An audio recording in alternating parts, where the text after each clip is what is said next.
shifting dynamics in the Indian Ocean region. China and the Maldives have now inked two military agreements. These deals mark a new chapter in the bilateral relations between the two nations, especially at a time when the Maldives' interactions with India show signs of strain. Now, these agreements were formalized in a ceremony where the Maldives Minister of Defense, Ghassan Momoon, and Major General Zhang Bokun, the Deputy Director of the Office for International Military Cooperation of the People's Republic of China, exchanged documents. According to Maldivian media, under the terms of one of the agreements, China has pledged to provide military assistance to the Maldives at no cost. Additionally, a parallel agreement has also been signed. This deal is now pertinent for Chinese research vessel Ciang Yang Hong 3. Well, this agreement could potentially impact maritime research in the Indian Ocean as well. However, the Maldives Defense Ministry has yet to reveal the details of the assistance, leaving room for speculation on the nature and scope of the military support. Joining us to discuss this further is a special panel. We have Ambassador Suresh Kumar Goel with us, former diplomat. We also have Wing Commander Praful Bakshi, former Chief Spokesperson, Indian Air Force, joining us live. Major General Gigi Dwivedi, Global Strategic Affairs Analyst, is also live with us. And Major General Sudhakarji, geopolitical expert, also joins us live. Ambassador Goel, let me begin with you first. What do you make of this growing cooperation and now more details of it emerging between China and the Maldives? I'm not surprised at all, really, Uday, because the moment Mizzu became the president of Maldives, we knew that he was inclined toward China. There were several sufficient indications even before the elections that he had given that his policies are going to be more pro-China. And therefore, I don't think that we should be surprised at all by the way he has asked to withdraw our people. And frankly speaking, even after asking us to withdraw our armed professionals, it's basically a swap between the armed professionals and the professionals from the civilian parts of it, really, to take care of the Indian armed forces, the helicopter. They're not only armed forces, but really the disaster relief assets which we have stationed in Maldives. So it's kind of a swap. But the point really here is that we should not be surprised by the attitude taken by Maldives under Mizzu, which was actually quite well known before. The only thing is that living in this competitive environment where there is a strategic contest between India and China for influence in the region, in the entire Indian Ocean region and the Indo-Pacific region, I think these things are going to be expected. You remember the research ships from China. They were denied entry by Sri Lanka, but then they went to Maldives. Maldives has now signed a military agreement with military assistance agreement with China. What we need to really do is that seeing what is happening, we need to basically work on our own initiatives in terms of building up our own strategic framework, a protective environment where we know how to actually counter any such moves. And I think in that sense, without having to spell out, there have been enough reports that we are, if not comfortable, we are aware and we are making such moves, or we are building up our own security in the region. Therefore, the only thing that I would say is, knowing what Maldivian president's attitude is, we should be aware of the possibilities and the counter possibilities and work in the direction of enhancing our own counter security environment. Uday. All right, let me take that across to Wing Commander Bakshi as well. Wing Commander Bakshi, now this was, something that was coming, as Ambassador Goel also just referred to, when Mizzu, of course, came to power, given his inclination towards China. But what do you believe is brewing? What do you believe are the plans afoot, some details of which are tumbling out? Thanks, Uday. I think we have discussed this topic earlier also, but it was not so serious. The Chinese attitude was always there from 89 onward, though 89 there were very little minuscule effect out there. It was more the Islam there which was anti-India. In fact, I'd seen it with my own eyes. The second wave, when the army landed, I took the 89 media personnel with me, and we had a press conference with President Gayoom. And at that time, I saw the hostility towards India. In fact, their army was actually hostile towards us, and there were physical scuffle with our media personnel also. What I'm trying to bring out is the attitude. And there have been a blowing hot and cold right throughout all these years, sometimes for us, sometimes against us. India has spent a lot of money out there, given them a lot of aid in forms of aircraft, rescue aircraft, as hospital staff, and radars. Everything has been given. We have gone out of our way. But China has been doing their homework very hard for the last two decades. They have been at it very, very seriously, because I'll tell you, Maldives is one of the major bases which China would like to enjoy if there is a tussle, a scuffle of countries between China and other countries in South China Sea area, which will extend through Malacca to the Persian Gulf. And this is going to be the major route. The Maldives, there are so many islands they've already started building. There are on one of the islands, their air base, the submarine pens, they have already started doing it. In fact, I'm very surprised that we never like to mention all that. That is already going on for some time, and this is what should have been unnerving us, but somehow or other, we took it in our strides. But I personally feel that this should have been handled more, efficiently. I do not know, somewhere down the line, the PR of China has been very strong. Yes, it has been strong, because when the president won the election on the basis of the promise that I will evict the Indian armed forces personnel from there, and he came back from China, and straight away he got the thing done. And now not only this, they are also saying that these personnel who will join the HAL group and all, they will be armed forces officers in civil clothes. That is what they are already talking. So the attitude is very difficult for us. There is no doubt about it. We have started taking alternate steps. But Uday, where the problem will arise when the conflict starts, or the Quad gets involved, other countries get involved, China is going to take a lot of advantage of Habbantota, this Maldives. You never know what Bangladesh is going to give you, because they have total SS in Bangladesh. Their harbor is there for them. So is Myanmar giving them. So is Pakistan giving them. And there is Maldives. And so many things coming up. And they are building alternate route through Thailand and Myanmar, bypassing the Malacca Strait. So all this aspect brings to the fore why South China Sea is so important. Why this Asia-Pacific zone coined by the the Prime Minister of Japan, why is it so important? This is where our role comes. I think we should seriously start thinking, like we put force behind G20, we must put the force behind collective force to build up an Asia-Pacific movement where India takes the leadership. This is the only way to contain China, because it will not stop at Maldives. You never know what Bangladesh comes up next, or when Myanmar comes up next. You just never know. I personally feel when Nepal and Bhutan have called us threat at some time, why can't they do also? Somewhere down the line, our external affairs will also have to pay extra attention onto this, and we have to be very, very careful on this. And let us see. But we are more worried on Coco Island, which is already there. Chinese influences there. Myanmar is already giving them access to that. Their submarines are lurking out there. So I don't think we are in very, very friendly waters. Uday.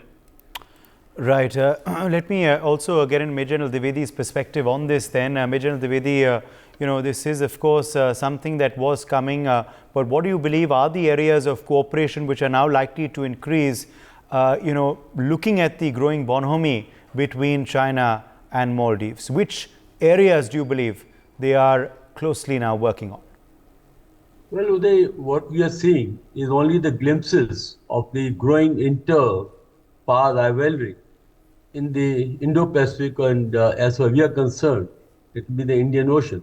Because since the start of this millennium, there have been a marked change in the Chinese strategic outlook, where they have sort of paid greater attention to the marine and to the seaboats, and that is one of the reasons why Chinese have become so concerned and also so engaged in the Indo-Pacific or in particular Indian Ocean. There are three, four important factors that which we need to view before I come to the Maldives and China cooperation. First and foremost, Chinese 70% of the trade it passes through the Indian Ocean. In terms of the value, it is about $5 trillion. So therefore, China has to secure the sea lanes. And Chinese have gone about very systematically as to how to dominate the Indo-Pacific, in particular the Indian Ocean region. You start from right from Cambodia. They have started to build a base, naval base in Reams. You come to Myanmar, they have the Chow Piu. In Chittagong, they have also stakes there and Coco Islands. Then you come to Gawada, and they're on Djibouti, and in between you have these island nations like Maldives. So in Maldives in particular, why Maldives is so strategically important, it sits right on the sea lanes, and Chinese oil, which comes from the Middle East, those sea lanes are passing right around the Maldives island. Second issue is that India has developed Andaman as a base, and that directly threatens the Malacca, choke point. That's why Chinese have invested so much on the China-Pakistan economic corridor, which actually culminates into the Gwadar, and they have been making inroads into the Middle East as well as through Afghanistan. So in nutshell, I think this contestation is going to continue because India and China are vying for the same static space. And Chinese effort have always been to be in India's backyard, and that is right true. Nepal, they have a high degree of influence. In fact, they're trying to patch up the Communist Party of Nepal, both the parties. They have a fair amount of influence in Sri Lanka, in Hambantota, and they are increasing the strategic space in the Indian Ocean. So all I can say is that we have to play it diplomatically. It's not that India is sitting tight. India is also taking effective countermeasures. We are working on a base in Mauritius. We are also working with our friends and allies, especially when you take the Quad. We are coming in how to face the Chinese threat, and also latest initiative, India Middle East Economic Corridor. So this contest will go on, and at times the government will change. Our interest may be compromised or our interest may be impacted, but this diplomatic game will go on. And nonetheless, we got to be very, very careful about the Chinese designs and not only take effective countermeasures, but also take proactive countermeasures. Yeah. Okay. General Sudhakar ji, come in there on of course, what avenues are now being scaled up between the Maldives and China, and is this concerning for India? Uday, good afternoon. Thank you. And compliments to the previous co-panelists for having covered the perspective in a very comprehensive manner. If you look at Maldives all by itself, only one dot, perhaps the viewers will not get the larger picture right. There is a huge canvas, and that huge canvas of geopolitics is warming up world over. Pandemic, post-pandemic, Central Europe, war in Ukraine, now West Asia. Now it is gradually, strategic rivalry is being witnessed in Indian Ocean. Gradually it will pan out, to my assessment, to Indo-Pacific. Now, having said that, Uday, India has to be mindful of the fact that China in no way will accept India as an equal partner. Also, we need to keep in mind that China is actually evolving and developing with a very defined objective to rejuvenate its Middle Kingdom concept earlier, but not later than 2049, so as to challenge effectively the only superpower of the world today, that is USA. And this also is in the backdrop they have to achieve to redeem the century of humiliation. And all this put together, we need to also keep in mind that the transatlantic relationship is declining, and the global order, the apex organization have become defunct. They are non-accountable, non-responsive to the evolving dynamics of the global order. And this is the Asia century. In Asia century, unfortunately, the double-digit economic progress of China has declined after a sustained, consistent progress over 30 years, particularly the preceding 10 years have been remarkable, wherein the technology jump has been very, very significant as far as China is concerned. The CNP, Comprehensive National Power, only country in the world which has coined the terminology and uses it as such, which is inclusive of soft power and the hard power, is miles ahead. It has put many leading nations, including USA, in many of the issues and verticals, way behind, particularly the high degree advanced technology. So all this put together in the century of the Asia, India is standing out as a bright spot. China in no way to become a global power by 2049 or earlier than that. It cannot afford to have any country in the Asia, contesting its hegemony or challenging its expansionist policy and standing up to all the expansion measure. What has happened is in the spectrum post 1949 till let's say 2012, there was a spectrum of development. Put your head down, cherish obscuracy, continue working quietly towards the socio-economic development, which was actually framed and formulated by Deng Xiaoping in 1979. It continued till 2012. Came 2013, Xi Jinping, he changed the philosophy. He said, we have accumulated enough, we are rich now, we are wealthy now. China can actually tread the path of aggressiveness.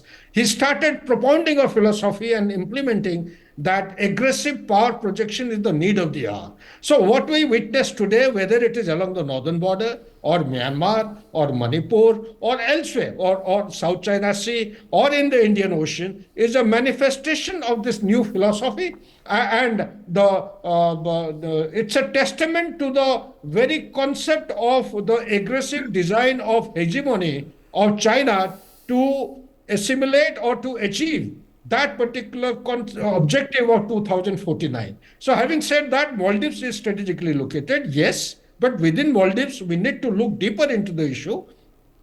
If we look at the gap between Maldives and Lakshadweep, there is an island known as Minicoy Island.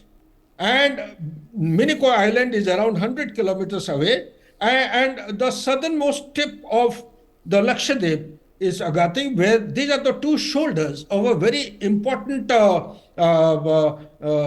known as 9-degree channel. Through the 9-degree channel, it's approximately, I would say, around 200 kilometers wide, around 2,700 kilometers depth, through which 80 to 85% of Chinese oil, gas, they actually are coming from the Persian Gulf, from the Africa side, from Latin America and passing through. India has taken a very, very appropriate and calibrated decision by focusing on these two shoulders of 9-degree channel and build up the military bases, make it as formidable with a very, very fast response matrix. Similarly, in the Andaman Nicobar Island, we have invested enough money to make a strategic base and called Sabang in Indonesia or Hangi Island in Singapore, or we have taken an airstrip in Philippines for $800 million. We have got a BrahMos there in Philippines. Vietnam also has got the submarines. On our request, they have come from Russia. So likewise, there is a contestation which is taking place.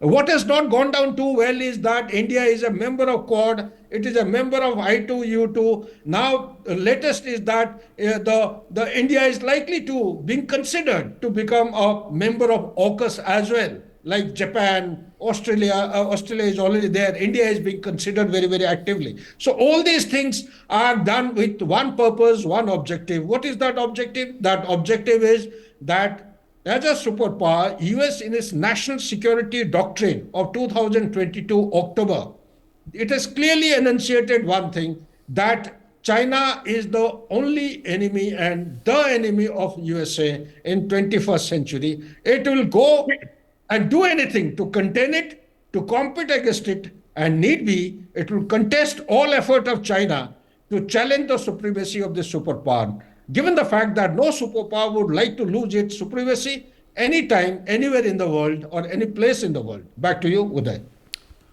Okay, let me take that back across to Ambassador Goyal as well. Ambassador Goyal, on how India should be viewing these developments now. Should they be increasingly concerning for India? Is this something that, of course, India was expecting anyhow? What should be the Indian outlook to these areas of increased cooperation now? Uday, I think so much has already been said. I will be adding very, very little to what you're asking me. Yes. Very brief on this issue, really. Purely looking at it from our own perspective, we are there to basically for our own economic growth and development. And from that point of view, trade, our energy supply sources, our supply chain, our sea lanes of communication, they are all very important. There is a great threat to their disruption in the various areas. You know what is happening in the Red Sea, how things are actually disrupting the lines of communication there, the maritime communication. In Indo-Pacific, South China Seas, Chinese, there are practically about 90 Chinese militia boats. I read today somewhere in the South China Seas at any given time. And all these 90 boats will have the possibility or will be actually a threat to the Indian maritime trade in case they do decide to disrupt it.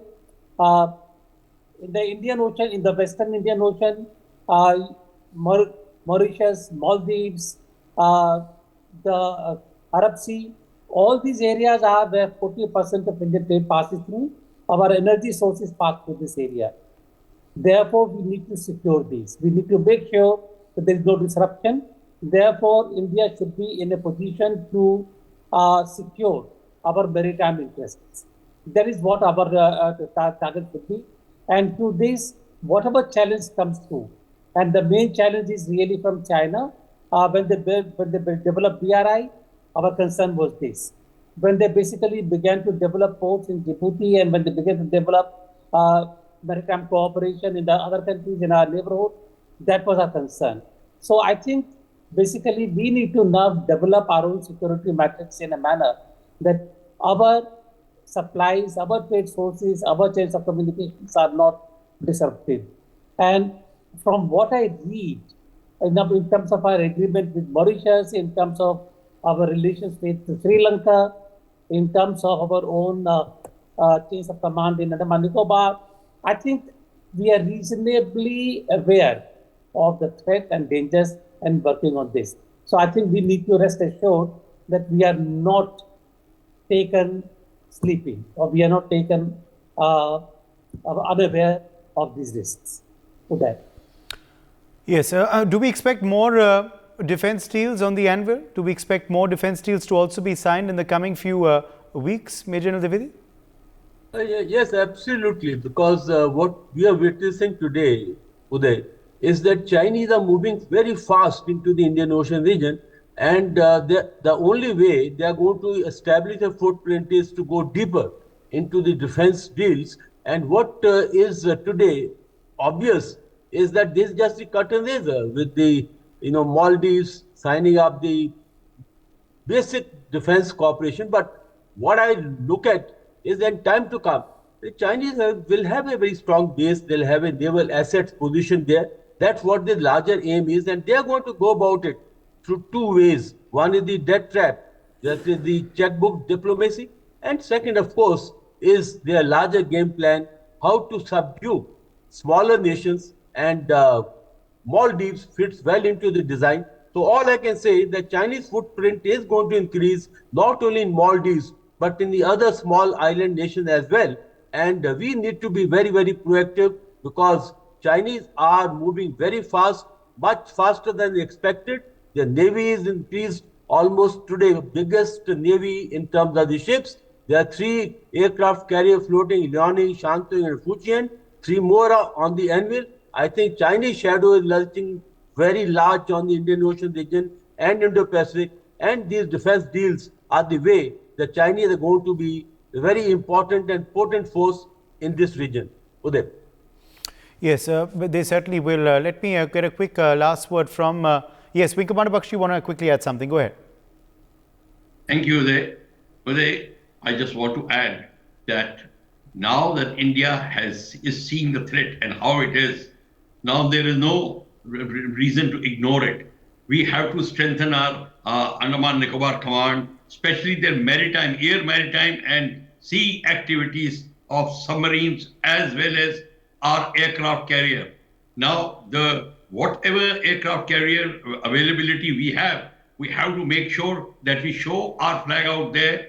And not only this, we have to now watch out what the circle which China is getting, their own supporters getting up. Because China is knowing that with the Quad coming up and extra countries joining Quad, China will have to make its own presence felt and countries on its side. Now let us see how China does it. Most of the Islamic nations in this area are for China. Just rest assured, it is Pakistan's extra homework they will do. Pakistan-China network is going to be very, very strong in this area. Uday. All right. Major General Sudhakarji, yes. I'll leave the last word to you. Uday, it's very important for the viewers to understand that, yes, we have discussed enough, analyzed enough. What course of action should India actually adopt? To my study and research, what is emerging is that the time has come in 21st century. First, we should be mentally prepared for a very intense kind of rivalry. When I say intense rivalry, it doesn't mean that it will assume the proportion of a kinetic rivalry. It can be a non-kinetic. What is non-kinetic? Radicalization is the biggest threat, I feel, in my opinion, which is actually emitting from a country like Maldives and catching like wildfire gradually from southern India and spreading. Today, Maharashtra as a state is highly radicalized. We need to take note of this. Therefore, for internal stability, we need to formulate laws and be mindful the consequences of this thing. Number 2 is the elections around the corner. They can do anything and everything, particularly today, as we are talking and discussing. I just came back from a channel discussion. In that, they were discussing that the 3 cable lines, submarine cables, the internet cables, along in the bed of Red Sea, they have been actually knocked off by the Houthis. It has got very significant ramification as far as the economy, the livelihood, and the politics, the military capability, the satellite space, everything. Today, the mankind's life is actually dependent on internet. And 25% of the global traffic is passing through. So it could be a cyber attack. It could be any kind of a hybrid attack. India should be mindful of. It will maybe close to the elections, maybe post-election. Third and important thing I wish to highlight, Uday, there is a time now it has come to do the first C. What is that first C? To collaborate. Collaborate with the like-minded countries, which we are doing. How do you achieve the military capability by collaborating? There are 5 chains of islands, 3 along the West Pacific. 4th one is along the west coast of India, touching Maldives and going down towards Diego Garcia. 5th one is along the east coast of Africa. Along these 5 lines, which have been actually identified and developed by the American strategy, we need to collaborate as to how best can we defend ourselves in case the Chinese rivalry actually poses a threat for the existence and the sustenance of our security architecture along the 7,500 kilometers. The last, that is the 4th C I am talking of, is the cooperation which is taking place. But let's not lose sight of our fact that $30 trillion US economy should have become the long-term objective which India should aspire and work hard for which we need to actually engage with Southeastern Asian the states. Their GDP has jumped from $695 billion to $3.6 trillion. 695 was way back in 1995. Yes. Now touching 3.6. So therefore, Okay. economy should become the central fiber and the spine of the national objective and the interest of India. Back to Okay, you. I'm going to have to leave it at that. We've run completely out of time. My thanks to all of our guests for joining us on this discussion. For more such videos, subscribe to the NewsX YouTube channel, hit the bell icon.